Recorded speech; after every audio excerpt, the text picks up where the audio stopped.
বাংলা টিভির ফেসবুক পেজে আজকে যে লাইভ স্পন্সর যিনি দিয়েছেন সে রিয়াজউদ্দিন ভাই আমাদের সাথে যুক্ত হয়েছেন। লক্ষ্য করছেন ওনাকে ভাই কোথায় আছেন আজকে, এবং লাইভটি শেয়ার করে দেবেন রিয়াজ ভাই।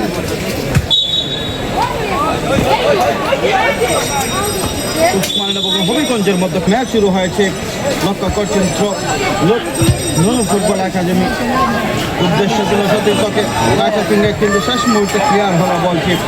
আমরা সবাইকে ধন্যবাদ জানাচ্ছি আমাদের আয়োজক কমিটির পক্ষ থেকে। বিপদ হতে পারে চমৎকার, সেখানে রক্ষণভাগ থেকে রবি এবং সুমন, মধ্যমাঠ থেকে নুনু ফুটবল একাডেমি চেষ্টা করছে আক্রমণ করার জন্য। খেলোয়াড় মাটিতে পড়ে আছে করে জানেন, কারণ এবারে কিন্তু আপনারা জানেন যে নির্বাচন এবং মাঠ পাওয়ার ব্যাপারে অনেক কিছু, এবং আমাদের ইনশাআল্লাহ আমাদের বালাগঞ্জ উসমানীনগর ফুটবল খেলোয়াড় সংস্থা ফুটবল লিগ আগামীতে করা বেশি প্রত্যাশা আমাদের রয়েছে। মধ্যমাঠ থেকে আক্রমণ করার চেষ্টা করছে, সেখানে বল পেয়েছেন সুমন, সেন্টার করেছেন নাহিদ ইসলাম, রাখতে পারেনি, বিপদ হতে পারে।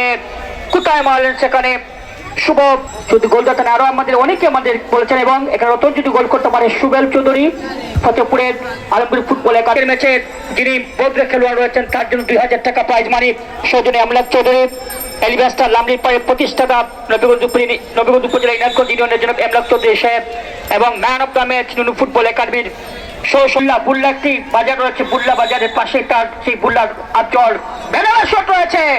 মামুন রশিদ মন্ডলীয় গোলরক্ষক, এই সেই মন সেন্টার করেছেন, বিপদ হতে পারে, নিজের দলের কোনো খেলোয়াড় নেই। রাজু কি করবেন, শট হয়েছে, কোথায় মারেন সদ্য উপজেলার ইনারগঞ্জ ইউনিয়নের তৃতীয় ফখরুদ্দিন গোল্ড কাপ ফুটবল টুর্নামেন্টের চ্যাম্পিয়ন দল আলাপুর ইউনাইটেড এফসি মৌলভীবাজার জেলা ফুটবল খেলোয়াড় কলা সমিতির মোকাবিলা করবে।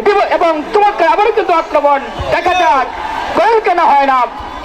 আক্রমণ সেখানে চগলু আচল রাজু, আক্রমণে হবিগঞ্জ জেলা ফুটবল খেলোয়াড় কলা সমিতি নুনু ফুটবল একাডেমি জাতীয় খান সিটি নকআউট ফুটবল টুর্নামেন্টের যার বাবার নামে রাজন খান আমাদের সিলেট জেলা দলের জনপ্রিয় ফুটবলার, তাদের পরিবারের সদস্য যারা হচ্ছে জুলফিকার খান, সুহেল, জুবেল খান এবং আমরা রাসেল খান, আমরা সবাইকে ধন্যবাদ জানাচ্ছি।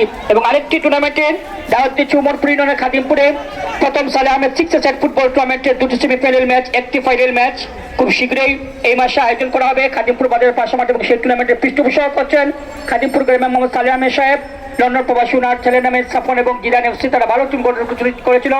সেই টিমের সাদিক এবং এখানে ইলাক সবাই খেলেছে, এবং সেই টুর্নামেন্টের আমাদের আয়োজক কমিটির পক্ষ থেকে দাওয়াত দেওয়া হচ্ছে খাদিমপুর মাঠের সেমিফাইনাল ম্যাচ এবং ফাইনাল ম্যাচ দেখার জন্য। কাউন্টার অ্যাটাক করার চেষ্টা, গোল কেন হয় না চমৎকার, এবং জেলা ফুটবল খেলোয়াড় কল্যাণ সমিতি হবিগঞ্জ তারা এই কমিটির পক্ষ থেকে তাদেরকে ধন্যবাদ জানাচ্ছি। গোলরক্ষক মোহন, যার পুরো নাম মামুন রশিদ মোহন, ম্যাচে ম্যান অফ দ্য ম্যাচ নির্বাচন করবেন সৌজন্যে জায়েদ আহমেদ সহ সভাপতি নুনু